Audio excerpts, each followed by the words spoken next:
Gandhinagar civil હોસ્પિટલમાં ગંભીર બેદરકારીનો મામલો સામે આવ્યો છે। સિવિલ હોસ્પિટલના પીડિયાટ્રિક વોર્ડમાં દાખલ એક બાળક માટેનું ઇન્જેક્શન ભૂલથી બીજા બાળકને આપી દેવામાં આવ્યું છે। આ આક્ષેપ થતાં તે નર્સ ઇન્જેક્શન આપતા પહેલા દર્દીની ઓળખ અને પ્રિકોશનની યોગ્ય ચકાસણી કરી ન હોવાને કારણે ઘટના બની હોવાની માહિતી મળી રહી છે।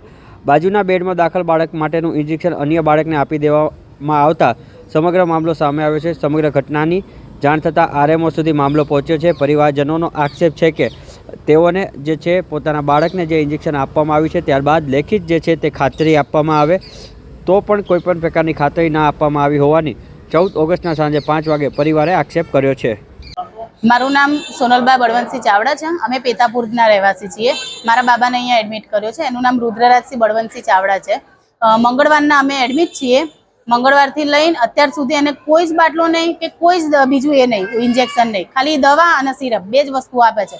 તો આજે સવારમાં હું હાજર નથી, મારા એના પપ્પા હાજર હતા અને ત્યારે નર્સે ઇન્જેક્શન આપ્યું છે। તો હું આવી તો રોતો તો મેં એના પપ્પાને પૂછ્યું કેમ રોવે છે, તો કે એને ઇન્જેક્શન આપ્યું છે। તો મેં કીધું 3 દિવસથી કોઈ ઇન્જેક્શન નહીં, કોઈ જ એને કશું આપતા નથી, તો આજે કેમ આલ્યું તમે પૂછી આવો। એટલામાં બાજુમાં ભાઈ બેઠા હતા ને એમને મેં પૂછ્યું, કેમ કે એમને બેબીને રોજ ઇન્જેક્શન આપતા હતા ને તો મેં કીધું તમારું બેબીને આજે ઇન્જેક્શન આપ્યું, તો કે ના નથી આપ્યું। તો મેં કીધું પૂછી આવો તમે કે તમારું ઇન્જેક્શન કેમ આપવાના। તો પૂછવા ગયા ત્યારે નર્સે એમ કીધું કે ના આપી દીધું છે, પણ એ ભાઈએ એમ જ કીધું કે ના આપ્યું તો નથી જ કે છે એમ કે।